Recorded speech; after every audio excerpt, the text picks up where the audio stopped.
This is the July 2021 Urban Conservation Commission meeting.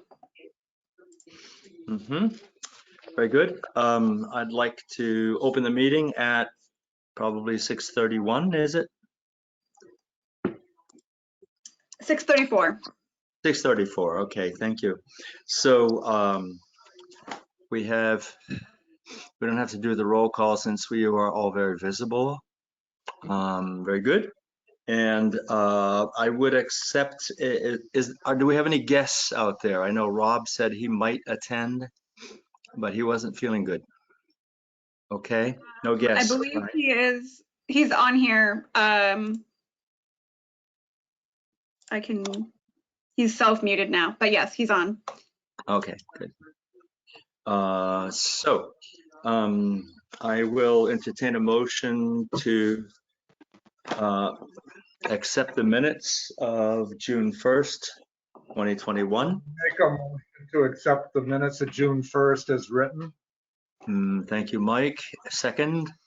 Second. Thank you. So any discussion or concerns or any revisions? All is good? Can I say something, David? Yes. I did mention to you, I think, in an email that I would like to talk a little bit about glyphosate, which is the herbicide that they spray by the railroad. Yeah. Okay. So I guess pertinent to the minutes, but I don't know when you want to. Yeah, we'll fit it in on the agenda. I typically put in other topics not anticipated at the time, so it didn't get posted, but we will add it. Okay, we'll make sure we talk about it. So, okay, all those in favor of accepting the minutes with thank yous to Carrie. David Brule, aye. Carrie Berg, aye. Mark Bletchley, aye. Morningstar Chenvin, aye. Mike Schaefer, aye. All right, it is approved unanimously. And again, thank you to Carrie for putting this together so neatly. Good. So let's look at the next. Item 4 is continuing the discussion of all issues related to Poplar Mountain Conservation Area. So there's been a lot of back and forth that technically we were not discussing, but we certainly were informing ourselves. So would anyone like to take the lead on that? Certainly Mike, Carrie, and Mark live or know the vicinity better than I do, or Morningstar. So go ahead, Mark. I just posted over to everybody the original deed that is listed as being the description of the Poverty Mountain property. So that when we go over with a surveyor, we can at least know what he started from. And I would suggest that anybody who's interested in that discussion of that boundary or any other aspect of that might want to look at that. Okay. So I'll just add to that. So we have that survey done, and the points on it are the rock pile and the iron pins. And when I called the surveyor, he just said what he would do if we asked him to come out and mark the boundary line is literally just run a string from those points and mark on either side of the boundary. So I think unless we are disputing the survey, I am willing to work with the highway department and anyone from the Concom who wants to go out and physically paint the boundary line on the trees on either side of it. Well, sounds like a good idea in one sense, so that it'd be visible. Yeah, Mark. First thing is that the pile of stones isn't really in that deed. And the second is that nobody who recently has been up there has found that pile of stone unless you found it, Mike, since last time we chatted. Do you know where the pile of stones is? I have not been up there to look for it really, and what I haven't seen it though. But I would like to go looking for it specifically because it is supposed to be on your line.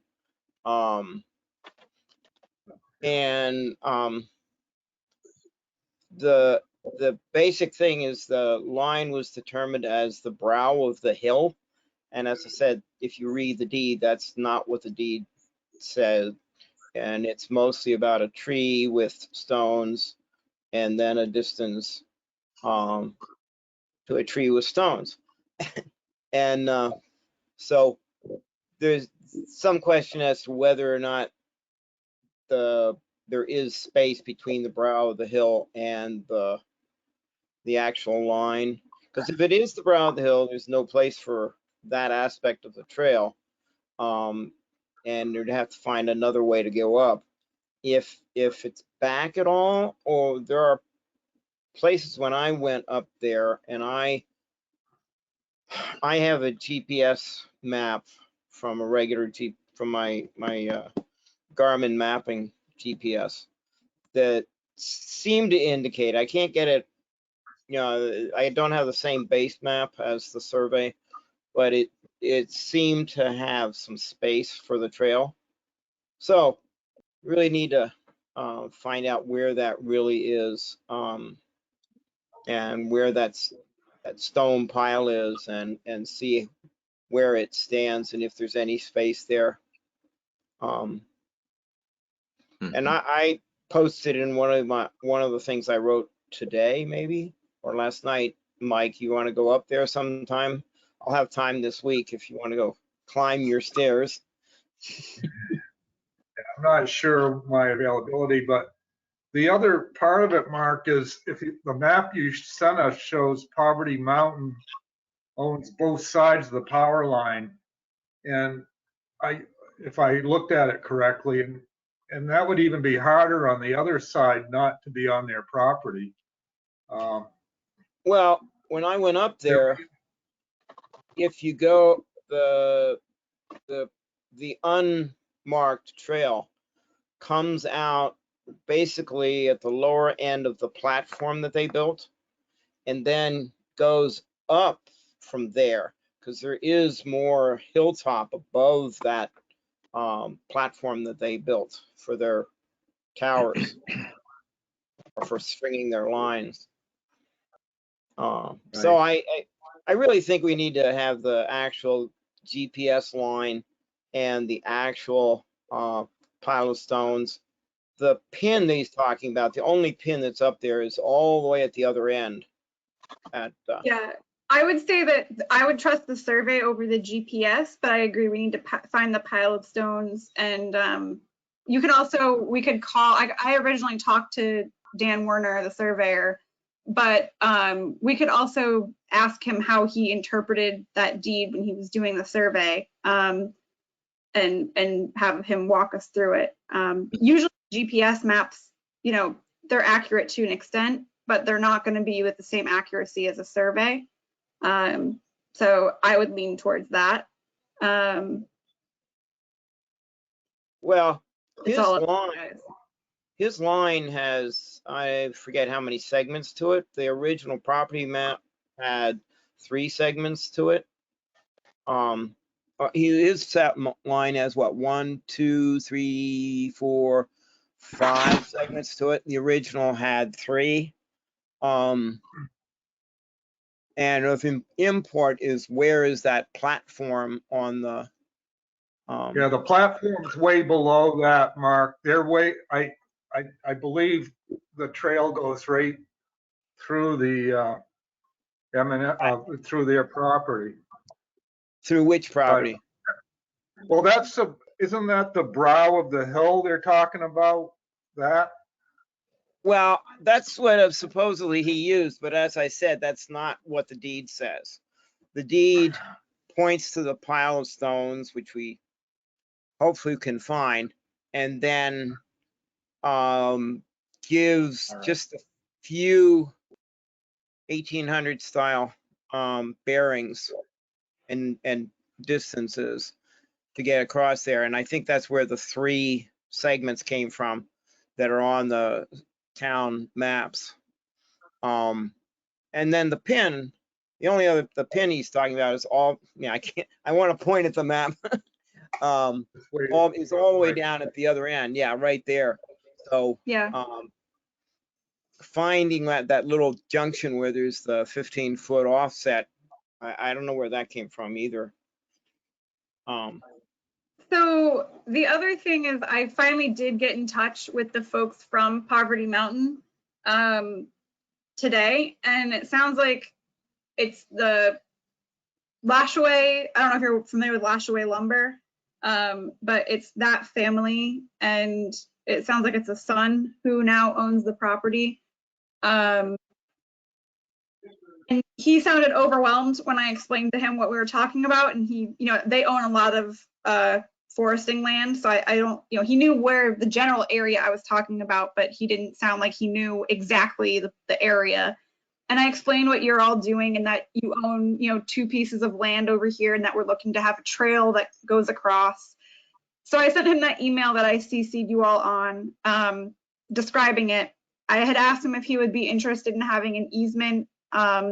He said he wasn't sure that sounded like a lot of work, and just was a little bit apprehensive overall, but did mention that they might be looking to sell it, but didn't know what price. So I told him just be in touch if they do end up with a price or interested in the easement.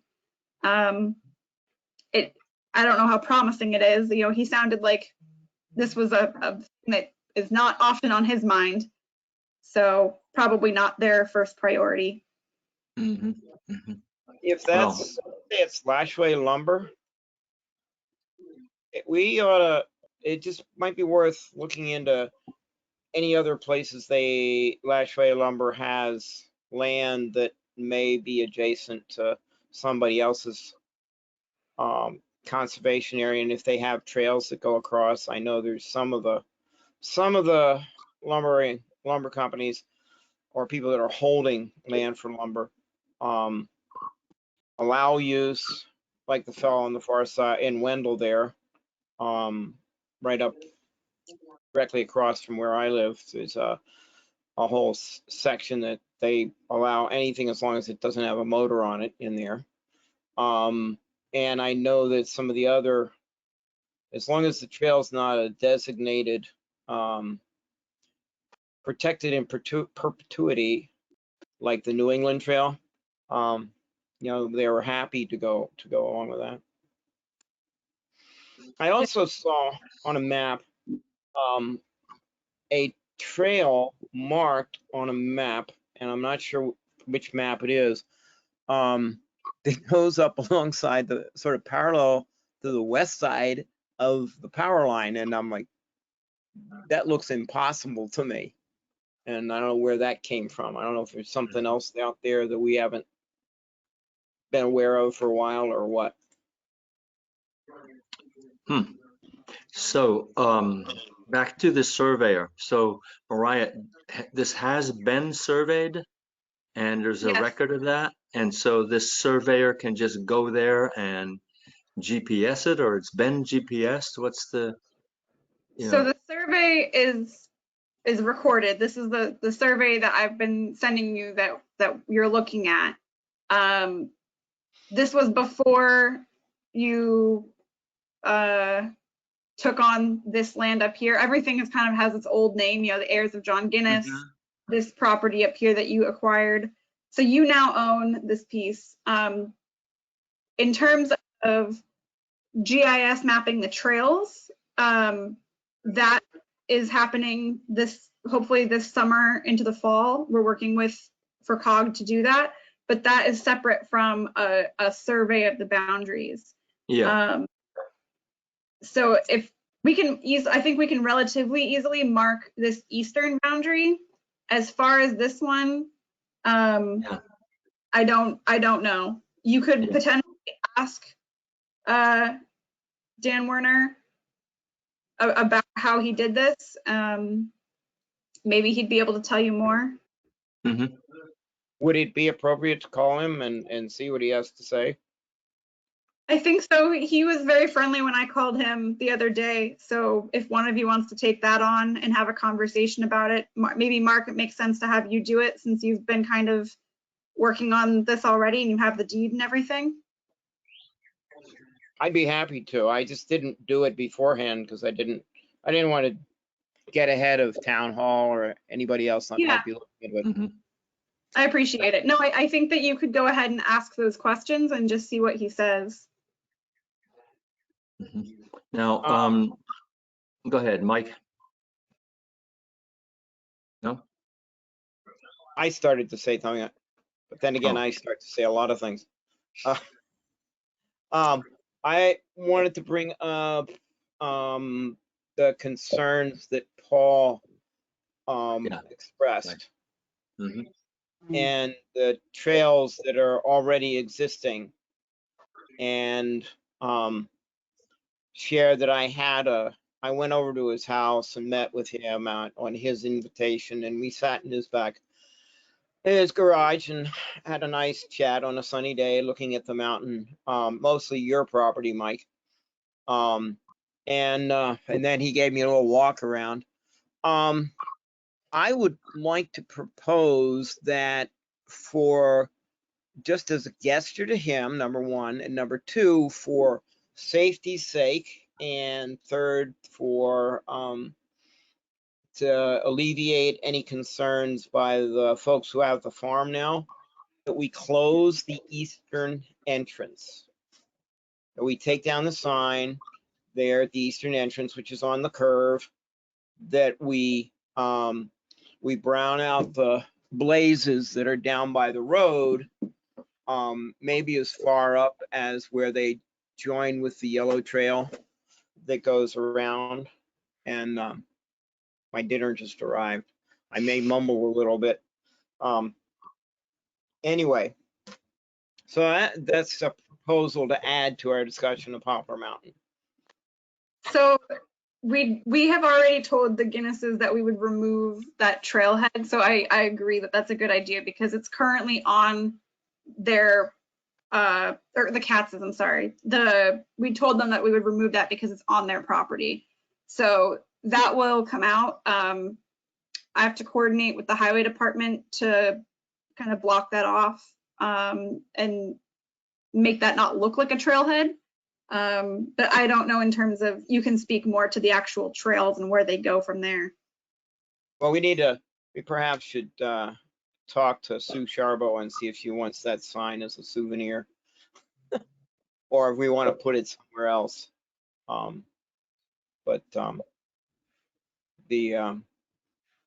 And then browning out the trail right away. I'm just talking about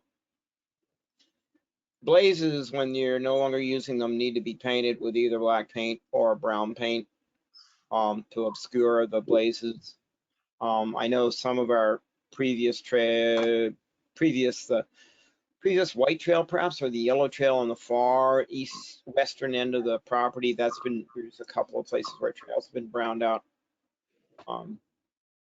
And that, you could ask the highway department to do that, or some of our eager trail workers to do that. So does that address what Mr. Neville's letter is all about? No. Mr. Neville believed that there would no longer be any trails on the east side of the power line. And that apparently is not so. Nobody that I talked to was anywhere aware of that. Mhm. I'd also say his concern was the sound of people working on that trail going up to the top on a single day when he was outside. Now I'm unaware of any time he's complained about somebody walking on the yellow trail. He wasn't even aware that the yellow trail, which is fairly heavily used, was there. I think he said that he was aware, Mike, of you brushing out stuff on some trail or another. He could hear you clearing some, running a weed whacker or something. But that, We can't hear you, Mike. Muted, yeah.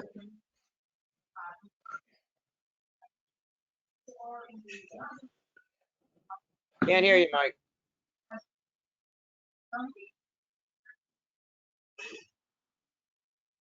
Okay. Sign language. So, yeah, so, But anyway, uh, I think if we can make any gestures at all towards him, like saying, well, we're gonna close the east entrance. yeah, That's all we well, need to do. certainly if, as long as we are on our own property, conservation property, I would assume we can do pretty much what we want. And if, I haven't been there for years, but I'm assuming that if there's a trail that is on the east side of the power lines and it is on our property, that we should have the possibility to use that.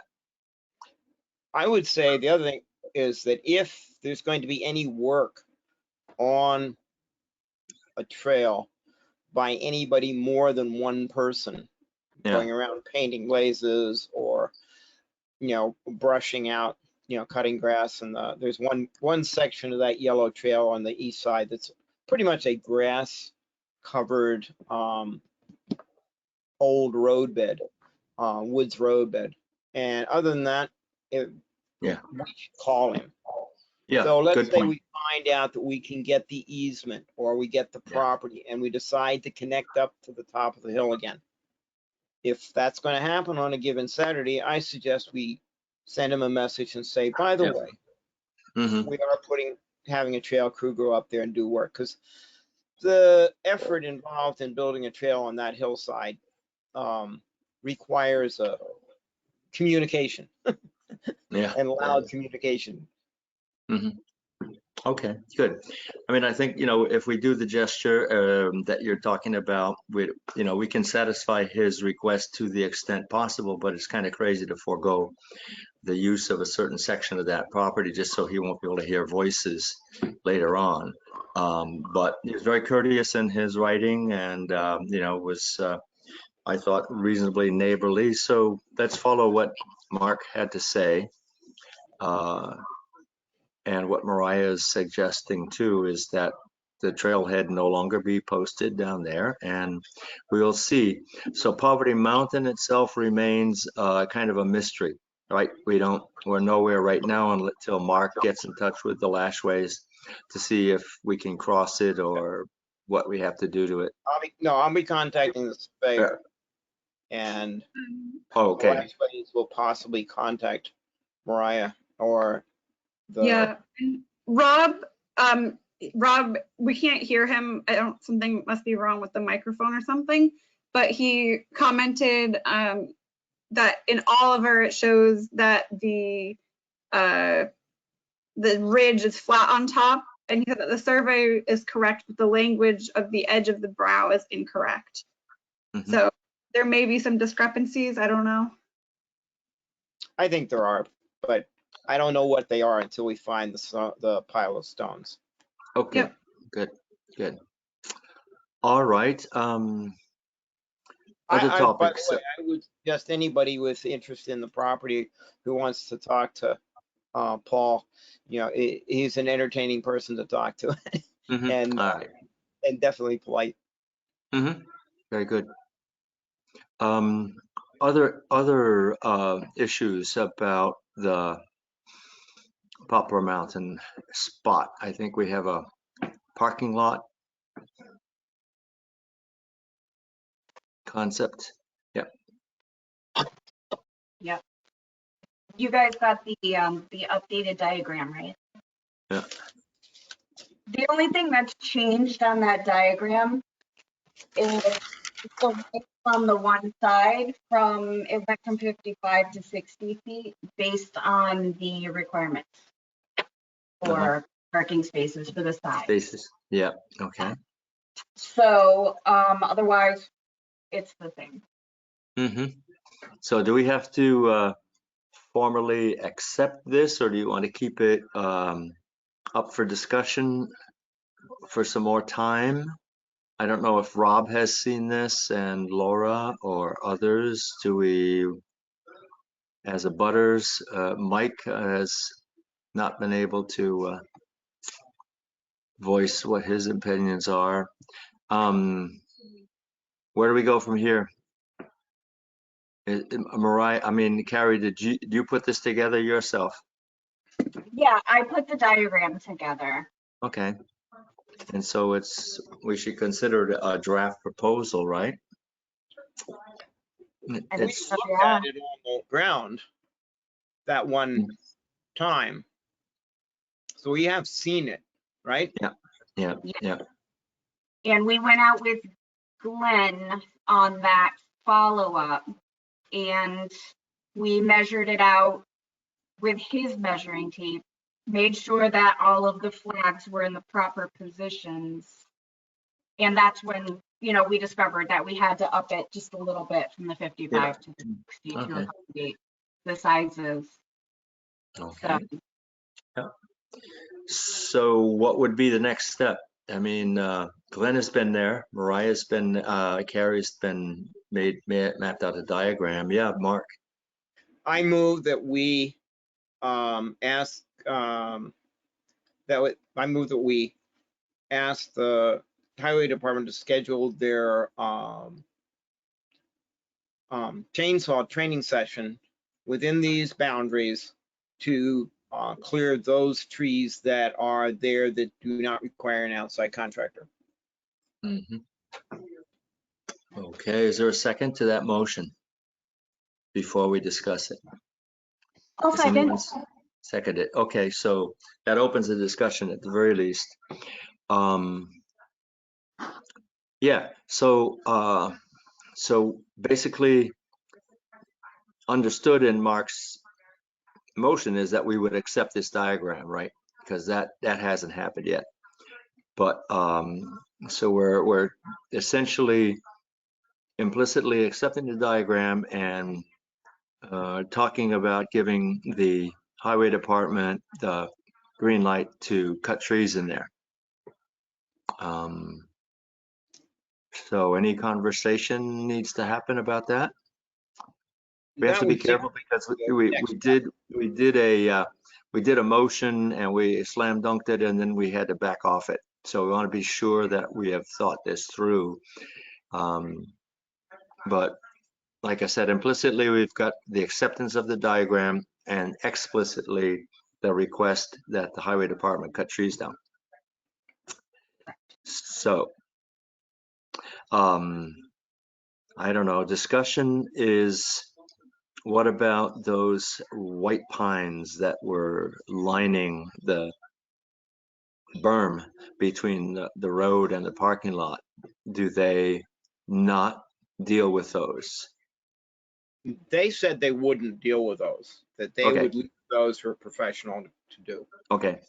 Correct. Right. So if we can cross that bridge when we come to it, that'll be good because none of us like to see these great white pines taken down just by mistake.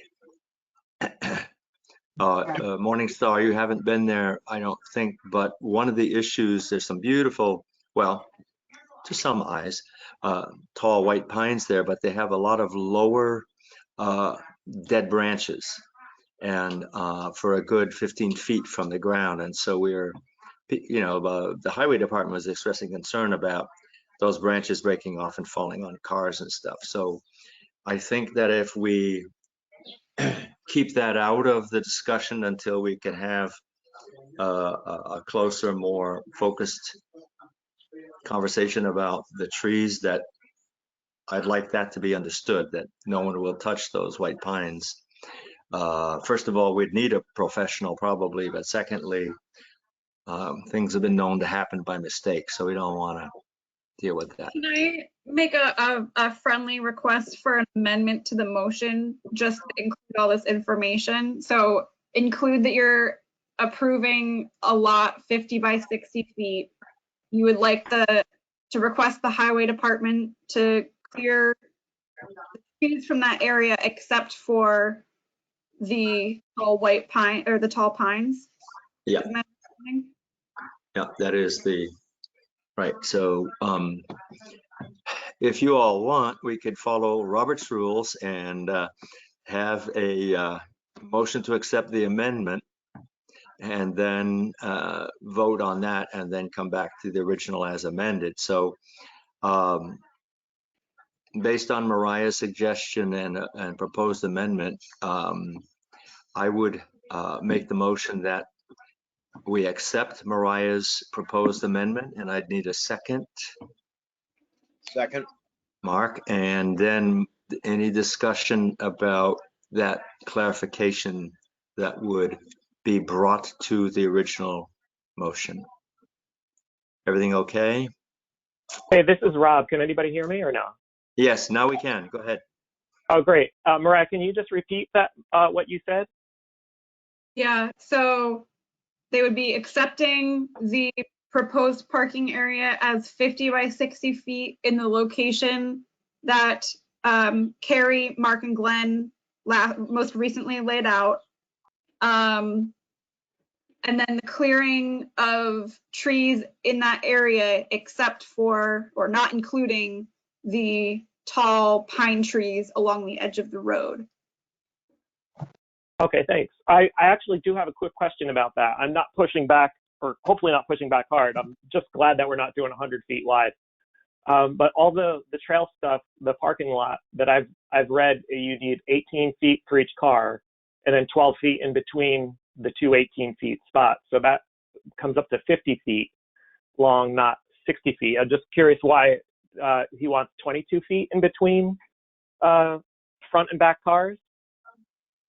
These were based on recommendations from the highway department, based on Yeah, I know. That's why he, yeah. parking lot regulations, for lack of a better way to put that. He was citing that these were the specifications required for having the place, for size of Yeah. spaces and everything.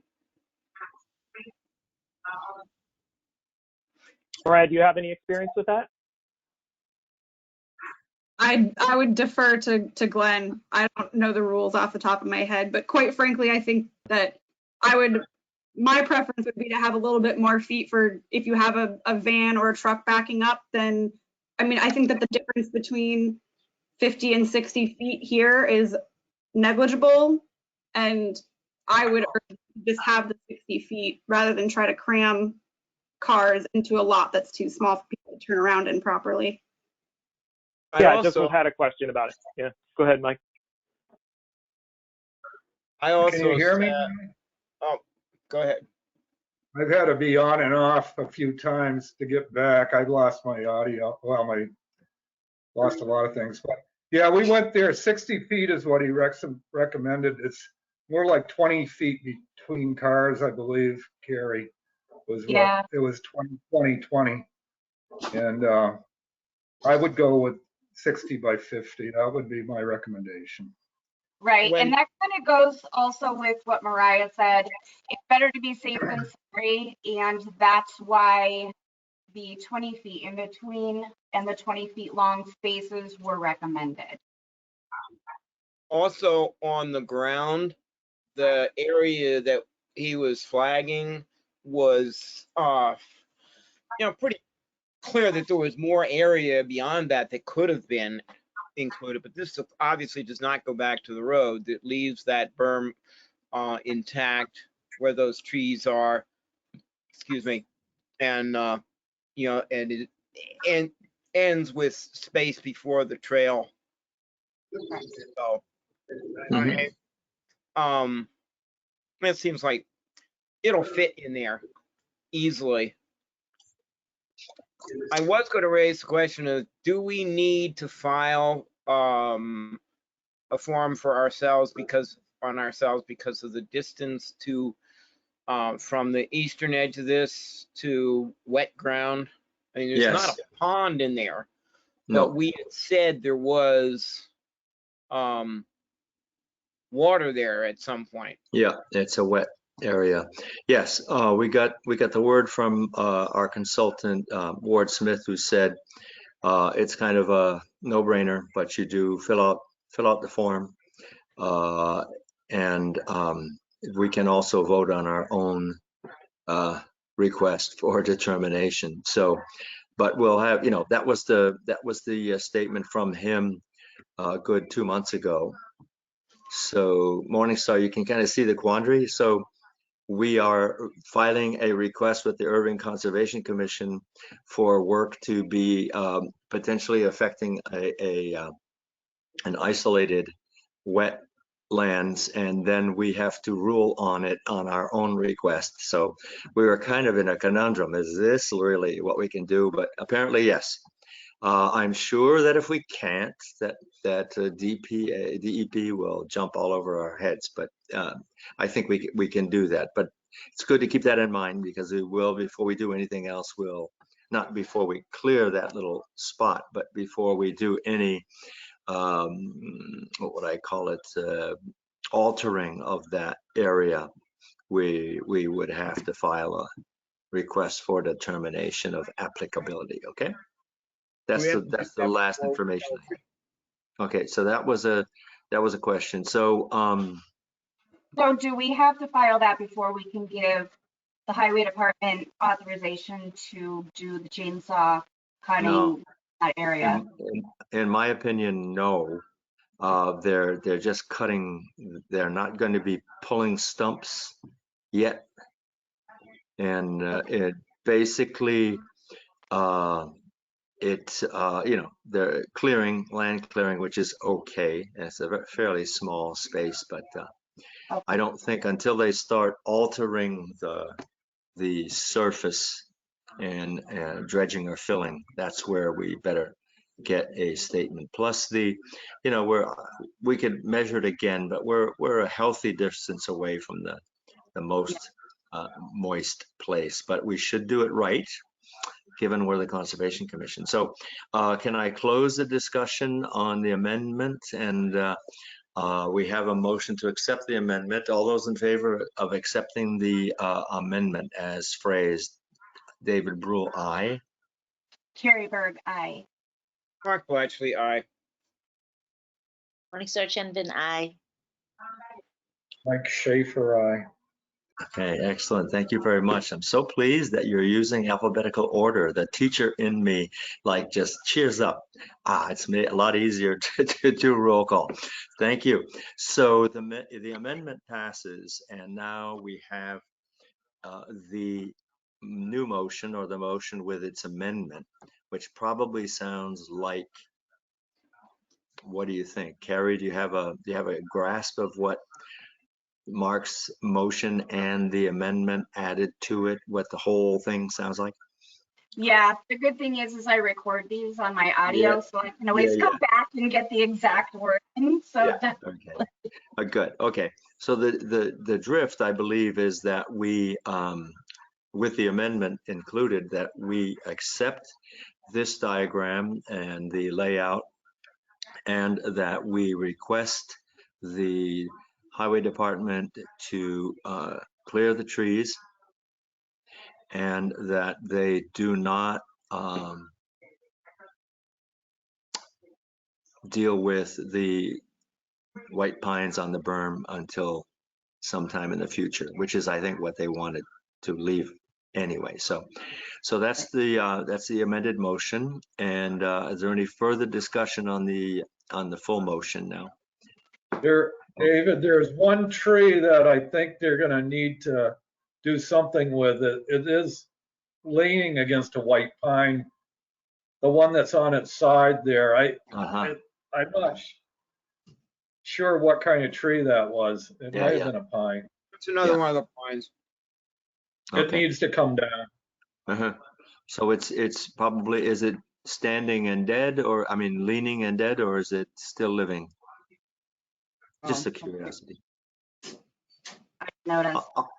I'll have a look anyway too, but. This is Rob. There's one that's leaning and live, but would need to come down. Yeah, okay. But So maybe our highway department will do that, and maybe they won't. But at any rate, at some point, we will deal with that. Okay, all those. Well, I think they need to take it down. I don't think it's safe for them to work in there, David, without taking it down. Okay. I wouldn't phrase it, they can't take down any white pines right now, except, I mean, that one, I think they're gonna have to.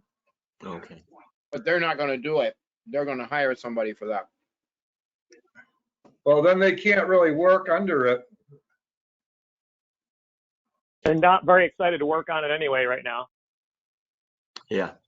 Okay, well, let's come to closure on our motion and approval, and then it's going to be a judgment call as to when they get to it and what to do about that leaning pine. They may make a call that they can work around it, or that it should be removed before they do that. So anyway, we'll close the vote and take the vote. So all those in favor of the motion? David Brule, aye. Carrie Berg, aye. Mark Latchley, aye. Mm-hmm. So Chenvin, aye. All right. And Mike Mike, Schaefer, aye. thank you very much. Okay, and we will keep that caveat in mind. I think I heard somebody say that the highway department is not in a big rush to take this project on just yet. Is that your read of it, Mariah, or? I mean, I don't know what their current schedule is. Yeah. They've got a lot going on. Sure. But they have that chainsaw class coming up, and I know there's been talks of a few different projects that they could do for that. Yeah. Okay. So I haven't decided. Yeah. All right. So you could just pass that information on, and we'll see where it takes us. Anything else about the Poplar Mountain area for the time being? This is Rob. I didn't get to talk about the brow thing, but Mariah, I'm wondering if you can share screen the Oliver, the view of it, the surveyed parcel on Oliver. That'll help, because that gives the topography on there, so you guys can see what's happening with that brow.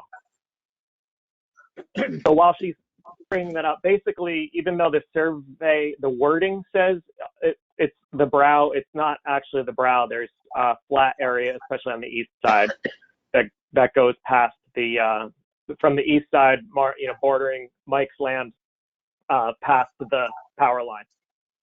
So you should be able to see that once she pulls it up. There you go.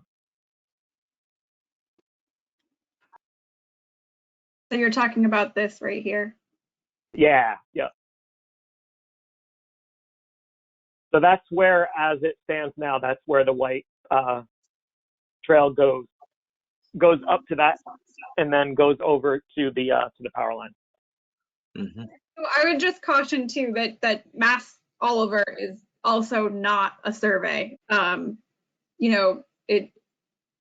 I would just be careful that whatever we're basing off of is what's legally at the registry, and that could be the deed that Mark found, could be the survey. But I would just be, again, with like the GPS or with Oliver, just be careful that looking at a line on here is not legally binding. Mm-hmm. Okay. Yeah, I would second that, Mariah. I'm with you.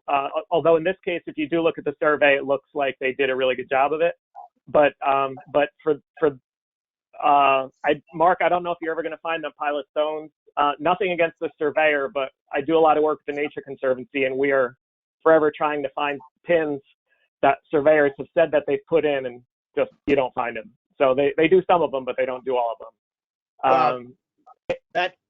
Rob, that the pile of stones is the only marking on that end, and it's supposed to be right along the line, the Mike's property. So it's got to be right on that line, and Mike has had his land surveyed along that line, and we also have there's a pin further down on that line to work from, and a bearing. So yeah, I know what you mean about finding piles of stone. As I said, the deed is out there now. I found it. And if you want to look at it, I can send you a copy. Yeah, that'd be great. Yeah, send it along. I'm away this week, but I could walk up there next week and take a look at that, see if I can find the pin thing. I'd love to have somebody else come up there with me. I would. Mike, I'd like to go up your trails. I'll bet they're an easier way to get up there on top. I know you showed me where they were, but didn't go up them. We didn't go up that way.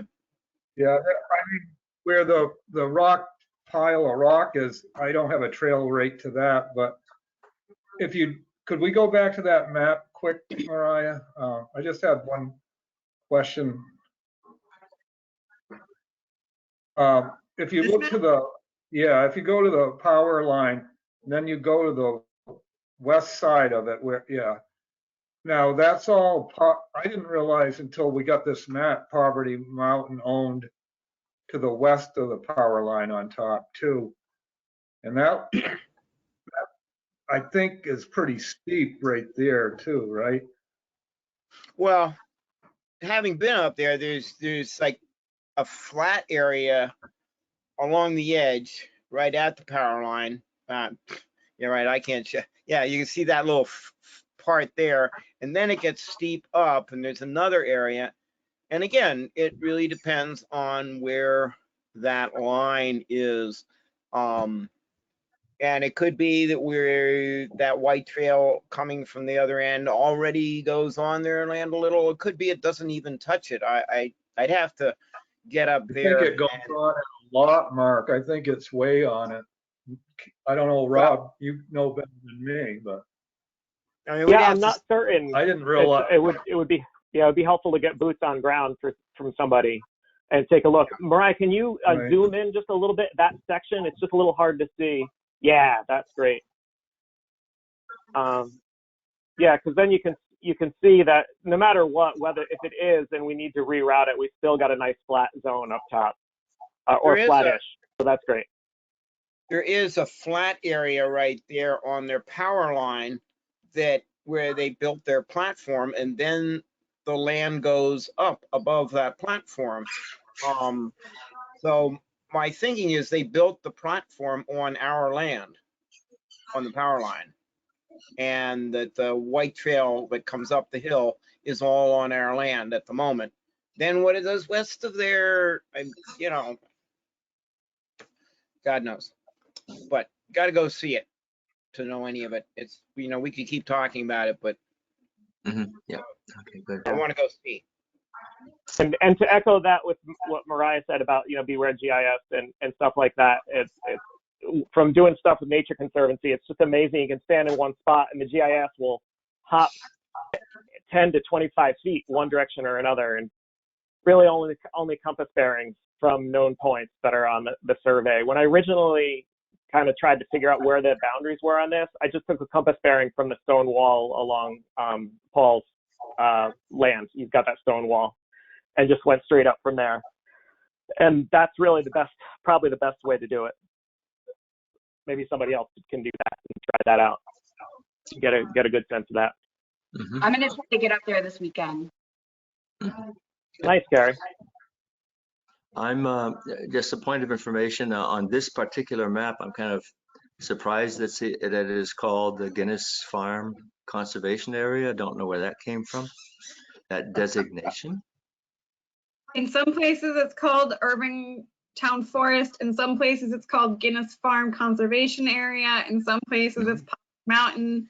I think once you all officially name it something, like with signage, and eventually maybe things will update, but Okay, yeah, all kinds of things. pretty crazy. Yeah, I just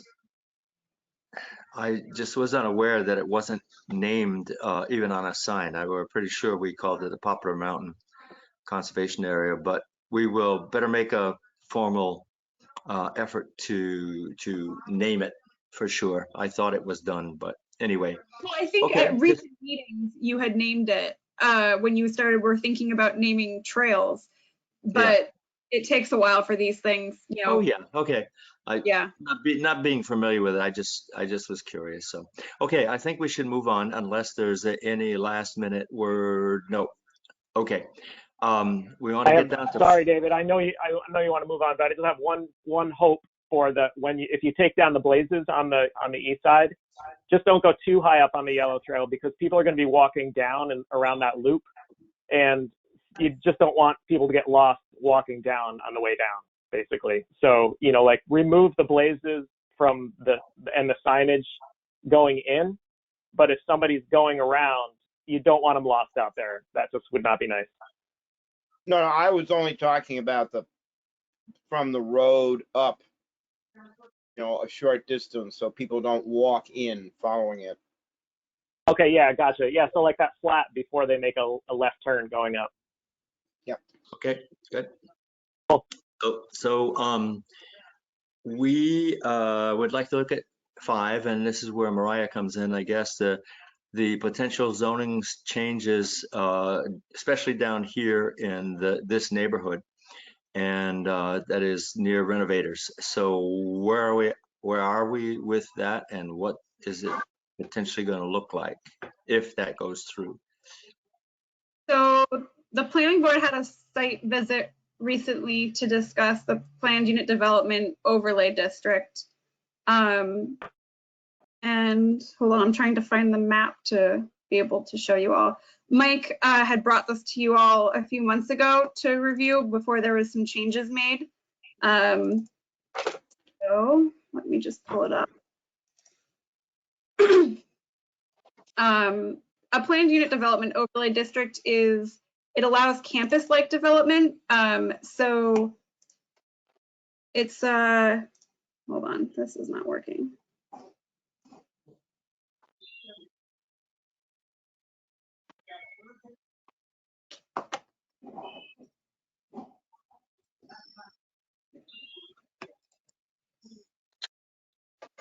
Okay, well, the map isn't updating, but a planned unit development overlay district allows campus development. So usually with zoning, you would have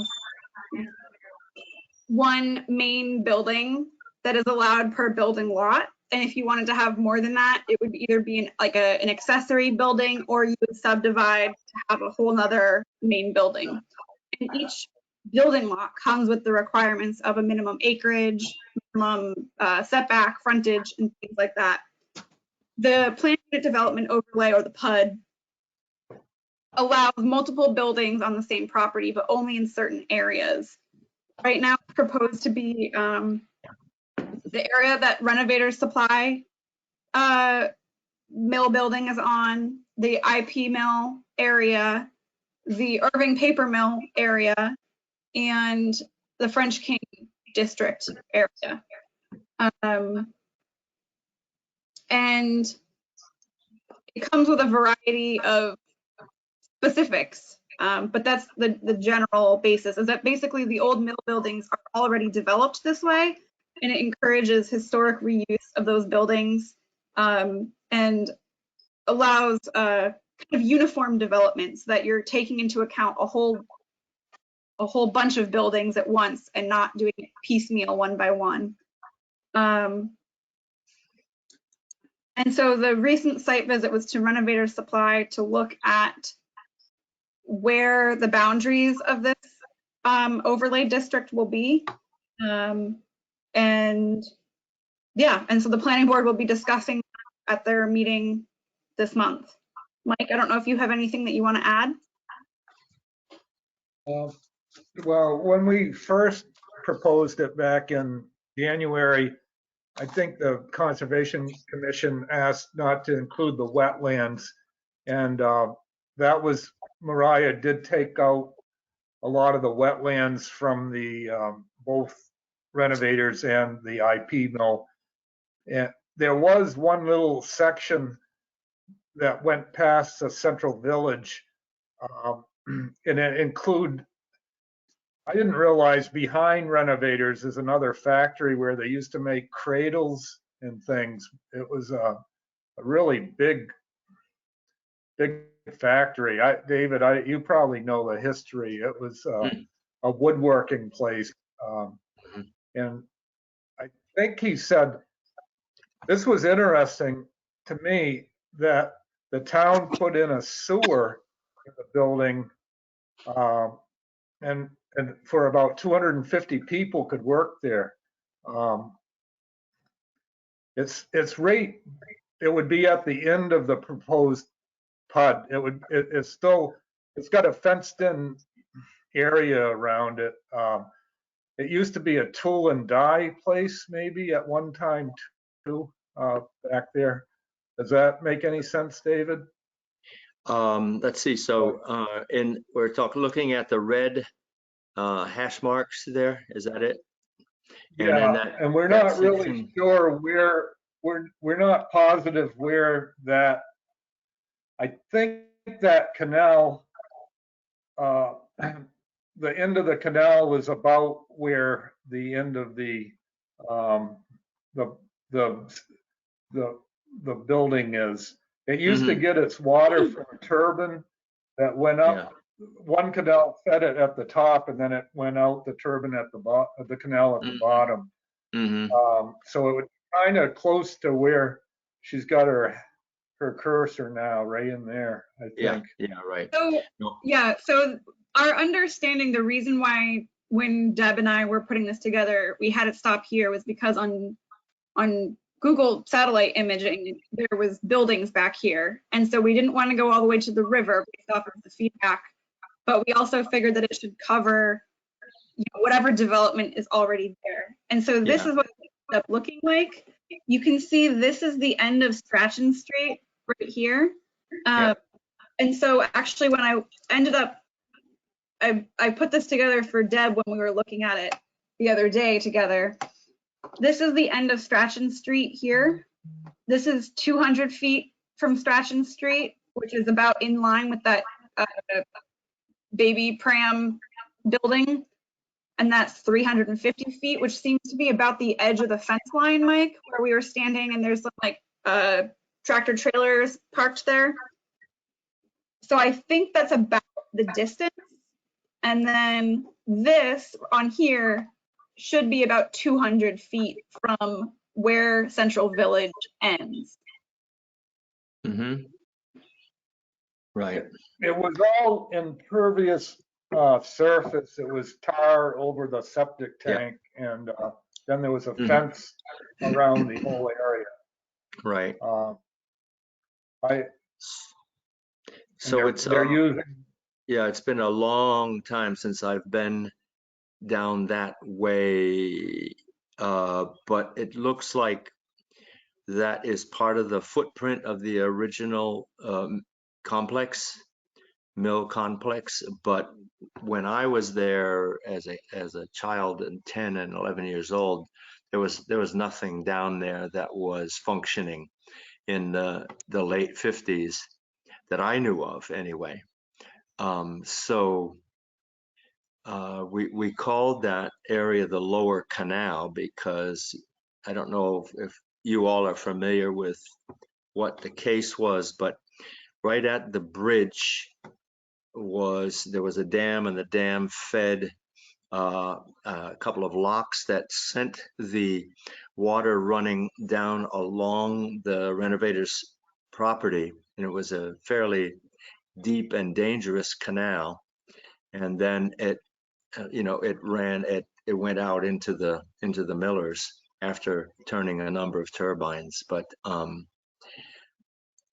so without having been able to go down with the planning board, all of that is so distant in my memory that the one thing that I think I'm understanding is that across the area that has got bars across it is the old footprint, which would not personally create issues for me. And besides, I think legally they could even put something there because it's the old footprint. So, but like I said, I hope we can get ourselves invited to go down, because certainly Morningstar and myself, and likely Mark and Carrie, not being on the planning board, would. This is Olivia from Apple Support. We have found some suspicious activity that your iCloud account has been breached. What is If all you're that? using any Apple device, please contact Apple Support Advisor. Press 1 to connect with Apple Support Advisor. Press 2 to listen to this message. Yeah, it was Rob's phone. I don't know. Okay, all right. So what I would be really worried about would be anything where the U and the D is going downriver. And right now it looks like there's no invitation to develop and no zoning that would permit development down there. Am I right, Mariah? Yeah, so I would say yes, none of that would be included. I think it's just this area. There is a potential that the planning board could decide that since the PUD would cover this and it is the original footprint, that it would make sense to extend CV to cover the whole footprint.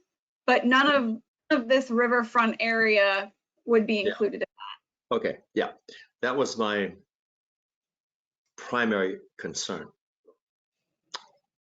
I guess my question too was why they built Claude said they couldn't hook that factory up to the main sewer, the town sewer. They had a tie and bond put in that septic system.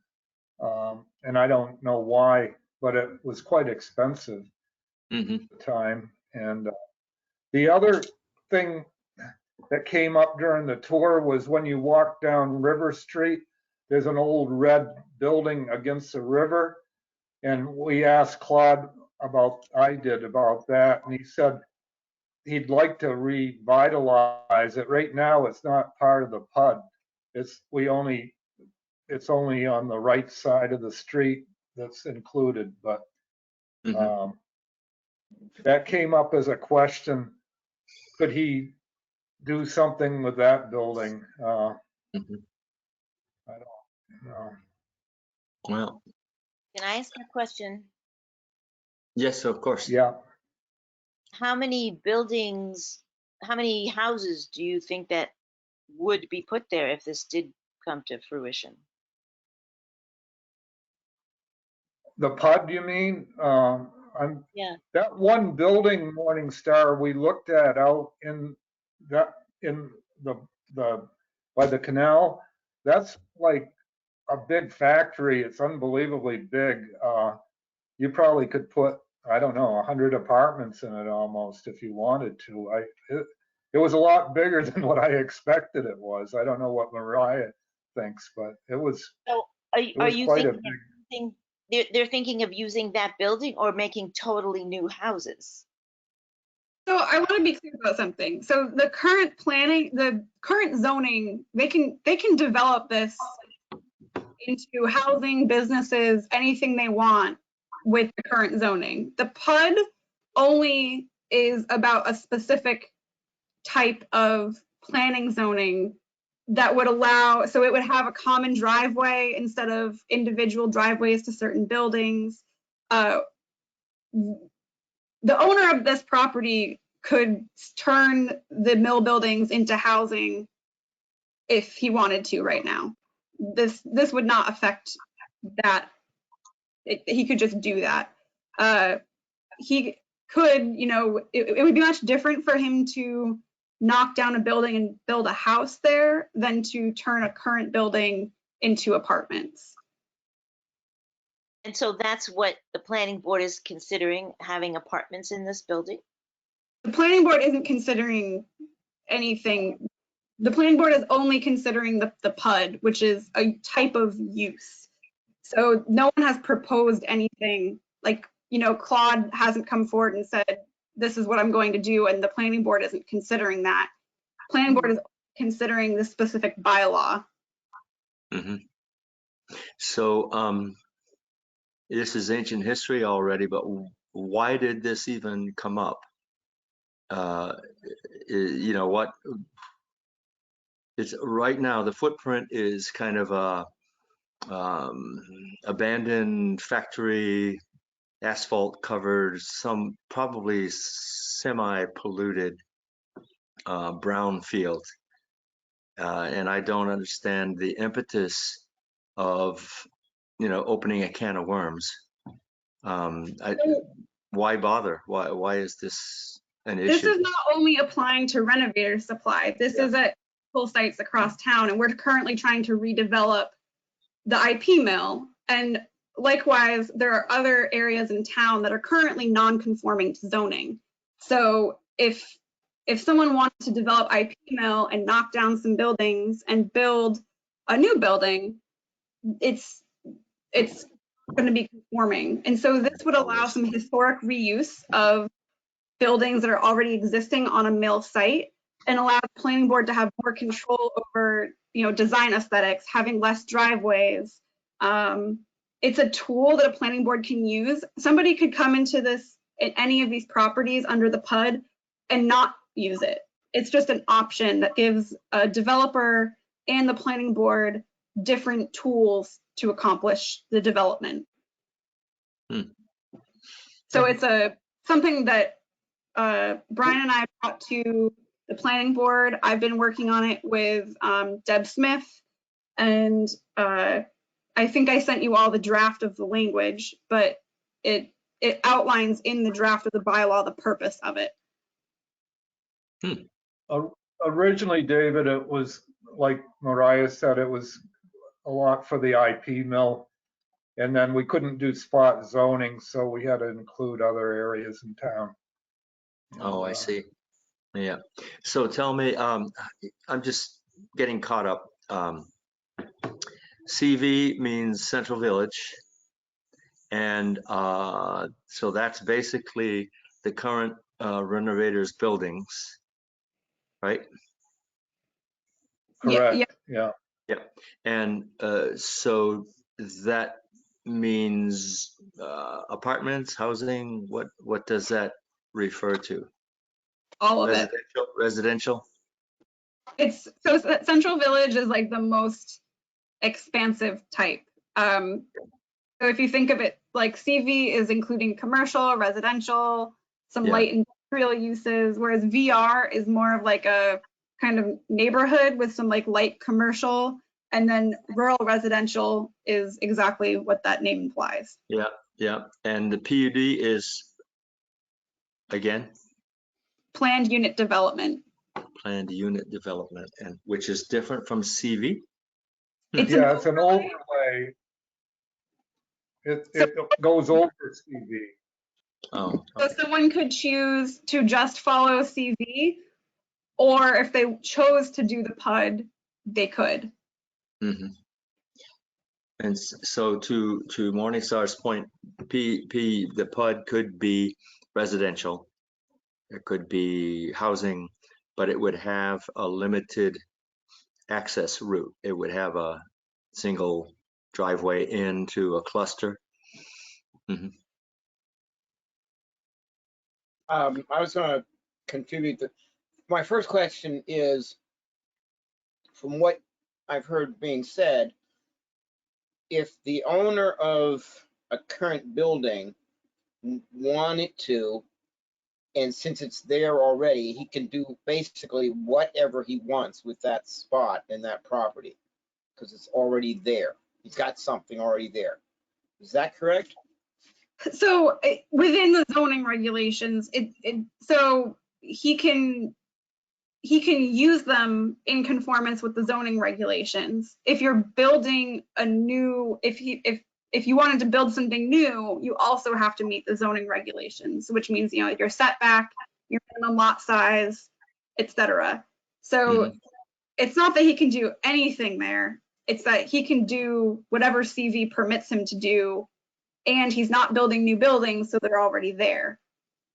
Next question. Yeah, it seemed to me that the mill buildings were probably not very conducive to remodeling into something. I mean, I didn't see the tour. I've just seen the buildings from the outside and the footprint there. Second question I had is what relates to us and our jurisdiction. There is water in different places, and there are distances of 100 and 200 feet from different pieces of water that impinge on this area. And I'm just questioning, in other words, if there was something being put in there, whether it's planned unit development or whether it was some other change to a building that exists, it would come before us for that aspect of those buildings that was within, for it's the river, it's what, 200 feet of the river? Yes, yeah. So I actually asked Mark Stinson about that because I wasn't sure whether the canal counted as the river. And he said that on, it shows different things depending on which map you look at. On USGS, it has the canal extending much farther than it does currently. There's still kind of a bed there, but there's not really any water in it. So it varies, but the wetlands are over here, whereas the buildings are over here. Could you go back to the one that you just showed with the blue? This? See the big black building there on the right?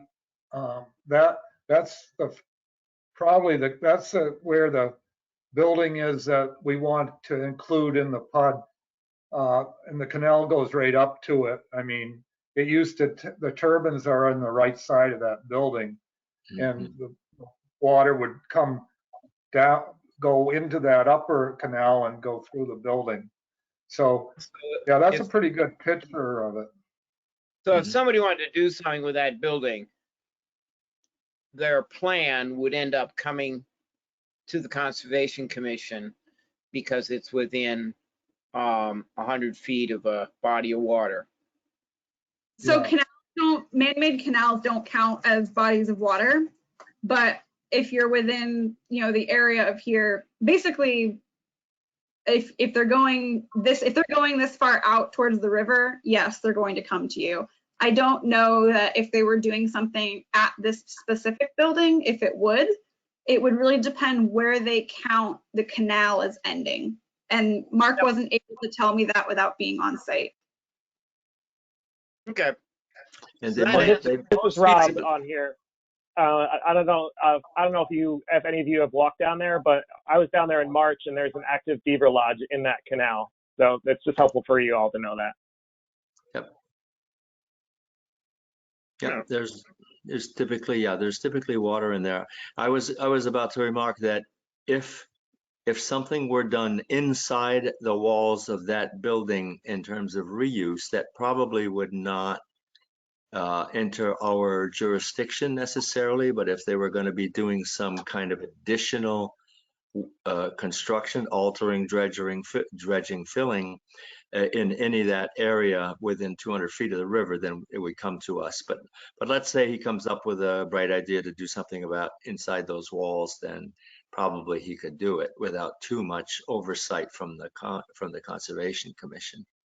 But to Rob's point, yeah, that's I think that Mark Stinson would probably find that as jurisdictional, that canal, once he got there, based on wildlife habitat and proximity to the river. But it's been a long time since I've crossed that canal, so I have a hard time. There's one other interesting thing that came from the right side of that building. There's a road that goes all the way up to the public works sewer they maintain. It doesn't show on this map, I don't think. Right, but, right. It's kind of interesting too. Yeah, there's I went down there with Pete Sanders one time. We drove down. It's a what would I call it, vegetated road. I mean, it's not hard or anything, and it goes all the way down to it's an access for them to the to a pump. So they go down there on occasion, but to get there you have to go through the gate at the end of Strachan Street, and so you can't just get there on your own. He's leaving the gates open now, he said, and so. Yeah, I don't know. Okay. The other mill, the old International Paper Mill, that site, there's been a bunch of different plans put out, if I'm correct. Yeah, the FERCog put out a tentative use a few years ago for it, and that included multi-uses and apartments, co-generational apartments and small businesses. But we don't know until we get somebody interested in what they're going to do. So we're putting out an RFI and an RFP this year, hopefully, which will tell us what will happen with it. And we have several grant applications in for work being done on that property. Mhm. But regardless, if somebody has a plan and is doing something, yeah, that's, will affect the parking lots, the drainage, whatever, that's well within reach of the river too, and jurisdictional. Yeah. I guess my sense is, I don't know if there's any action that we need to take on any of this. I think it's interesting, and I think it'd be nice to be kept in the loop as things develop, but mostly when something is going to be done within 200 feet of the river, somebody's going to say, hey, what forms do we have to fill out? Yeah, And yeah. then we get to make motions and restrictions and additions and corrections and whatever. Yeah, so essentially this was very informative, and I appreciate Mike and Mariah, filling us in. I'm almost wondering if we, just for our own edification and information, if we could have access as a walkabout or a site visit out of the proposed PUD and down into that site that leads over to the pump that I had been taken to by Pete Sanders, just for information, to get a lay of the land down there. I think it'd be very interesting for us to see. I'd love to see it again. It's been a long time, but just to keep, I don't know if we need to get a formal invitation from Claude to be able to do that. Yeah. Yeah. Yeah. And I don't know, so I know that you guys can have informal site visits for Concom business. I don't know.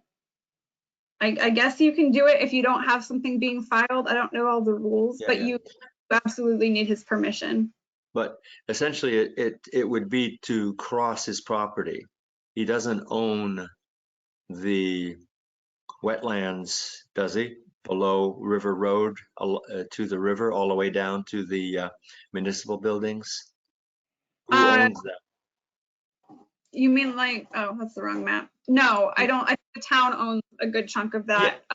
And you could Great. also, if the part you're interested is the part along the river, you could Yeah. go from the DP, from Public Works Yeah. and the PW and just don't go over his property. Right, okay.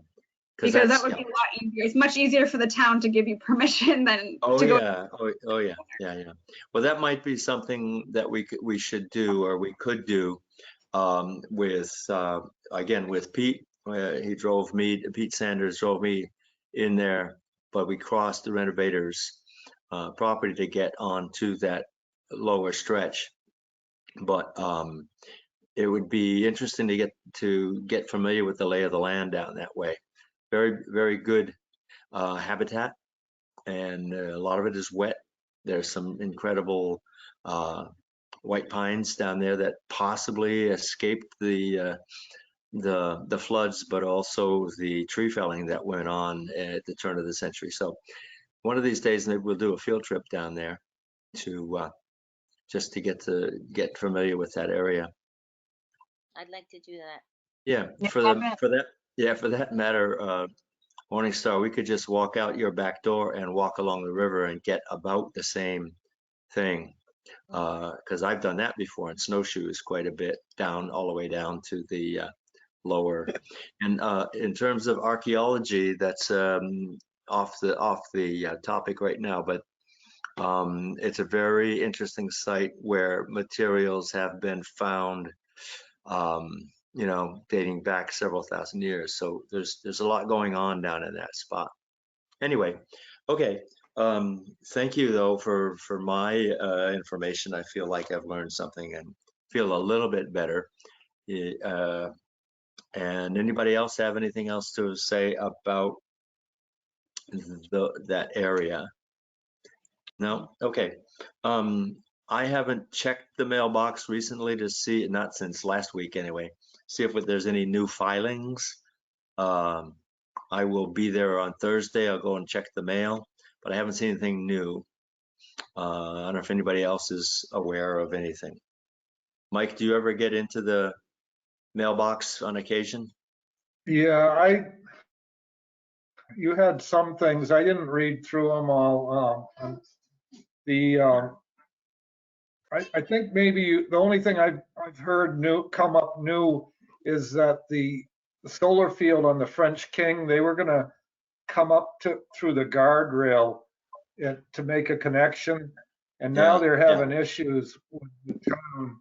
I guess the groundwater protection people, that was one reason I heard they couldn't do it. And then, Yeah, I don't know, okay. Mariah, if you know I any believe more they're about it, having- but then I guess,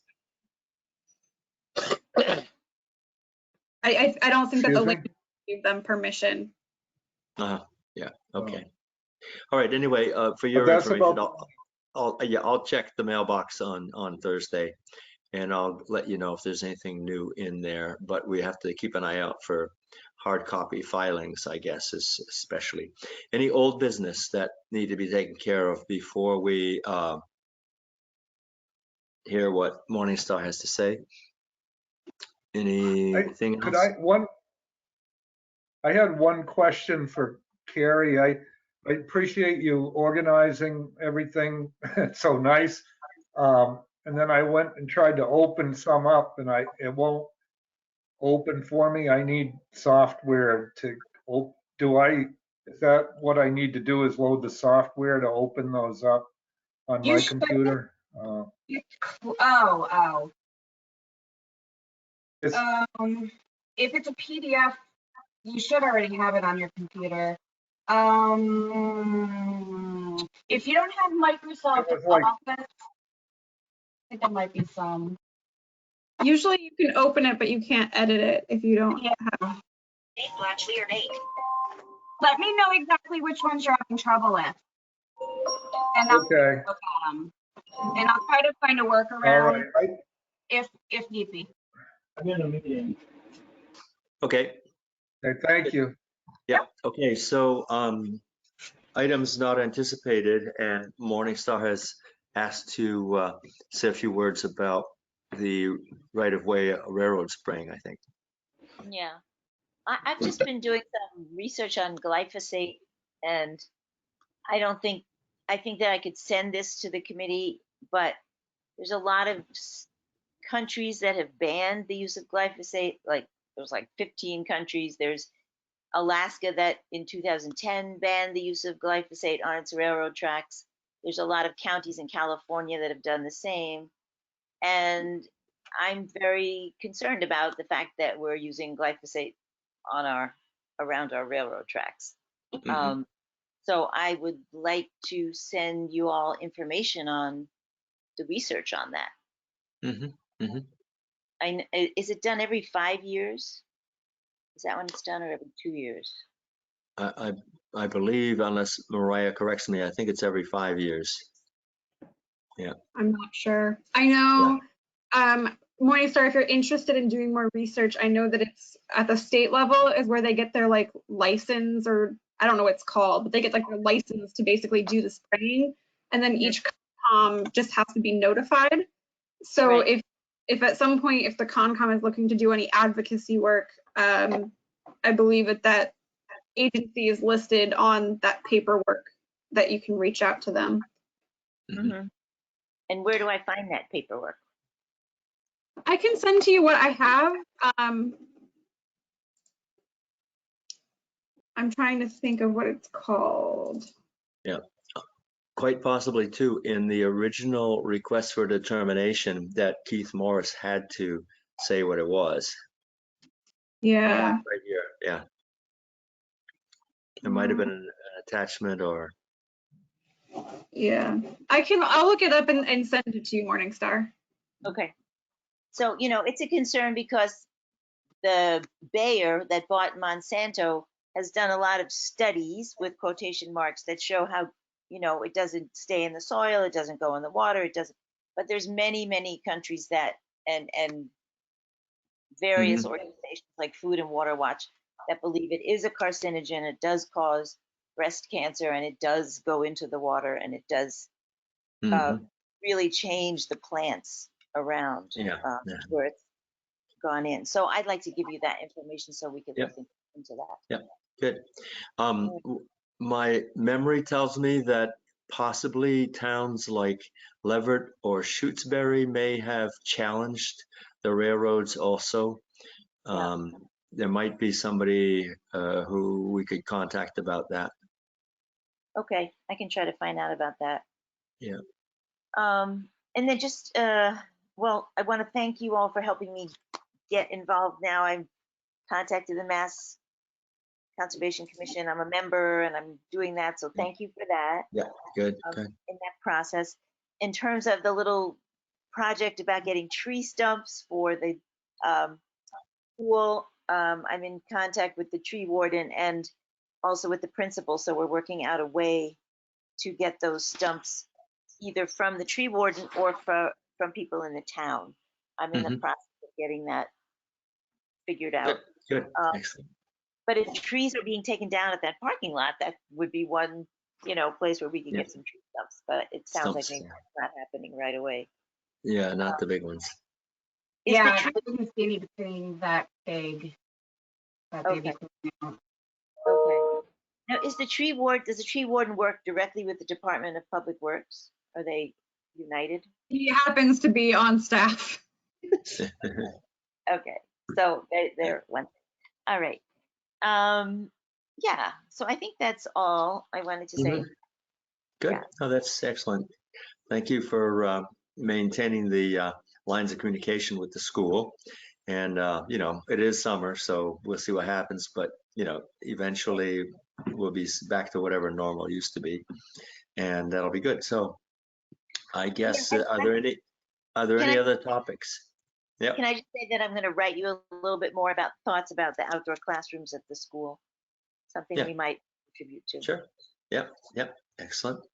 I had one more FERCog last week. A permit came in for I went up and looked at it. It was 41 Ridge Road.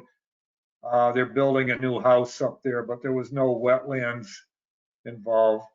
It looked like they were blasting. Is that near you, Carrie? Or? Sure is. Scared the heck out of me the other day. Yikes. Yeah. But so Mike, you basically were able to sign off on that. No sweat. I signed off on it, and I'll get Morningstar and Carrie, maybe Mark, or I could walk them through the next one we do. Yep. And Okay, I was in there yesterday just testing out my login and stuff. Okay, good. And Morningstar, you're okay on getting oriented with the wetlands laws and all that stuff. It's, we have, as you might guess, it's complicated enough so that we really oftentimes need to consult with our consultant to fill out a lot of the paperwork, or Mariah's been on the phone with the EP a lot, and we have all experienced that outreach person. So, there's a lot of support because it's just not always that clear. It's almost like the tax laws, trying to figure out what you have to do. So don't get discouraged. But the basics are really important to know. And then as time goes by, you learn the ins and outs. But okay. I'll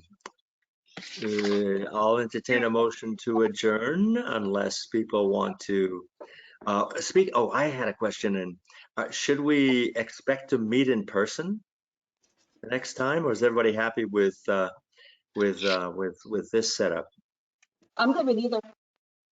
I'd like to meet in person personally. Yeah. What about you, Mike? You okay with it? I'd like to be in person if I could be. Yeah. Well, why don't we, we can try to perhaps have a meeting at the, either at the community center or the library, one or the other, in a couple of those meeting rooms, just for a change. It's kind of actually convenient for all of us. It's less convenient for me to drive all the way to the center of town. And having, you all are up near State Road, and Mariah, you're in which part of the county are you living in? I'm in Greenfield, but honestly, if you guys are in-person meetings, I won't be attending all of them. I have to attend the online ones because someone has to host. So Yeah, I will see. let you go Okay. do your own thing and only pop in when I need to. Yeah, okay. So maybe, yes, Mark. I just would like to make let's advocate for us keeping the platform open for online attendance so that we can easily have our guests and others be at our meetings. I'm not sure how to set that up outside of town hall, or maybe in the library's new room it could be set up. We're figuring out at the town level because all of our meetings have been online. And now as people are considering having them not online, still wanting the public to be able to easily participate if they're not vaccinated or not comfortable being in person or just, busy with their lives and want to keep being able to call in. Brian and I are working on our community TV package. So that's happening in the background. The select board has opted to keep meeting online for now, for all of them. But we don't have a great way to have hybrid meetings yet of having people be able to call in and be in person. Okay. Well, how about cutting to the chase, and we'll just table that suggestion for at least for August, and we'll meet like this. And then when and if the town hall people come up with a plan, because it is obviously what, like Mark was suggesting, the hybrid solution is really good. And I guess it's been okayed by the state, but in the meantime, maybe it's not convenient yet and it's not set up. So let's go with an August meeting via Zoom. And if we have, well, I won't open that can of worms. Let's just say we'll go for the first Tuesday of August, and brief as that may be, hopefully fingers crossed there'll be no new issues that we need to deal with, but we probably would need to do some updates. So either way, okay, we'll be in touch, and that'll take care of that. I make a motion that we adjourn at 8 o'clock. Second. Yeah, very good. Any further discussion? Any revolting against adjourning, or does everybody agree with that? I think we're all okay. All right, all those in favor, David Brew, aye. Gary Berg, aye. All right. Mark Blatchley, aye. Morningstar Tendon, aye. Okay, very good. Thank you for that. Excellent, thank you. Have a good Bastille Day, everybody. Everyone. Bye. Bye-bye. Bye-bye.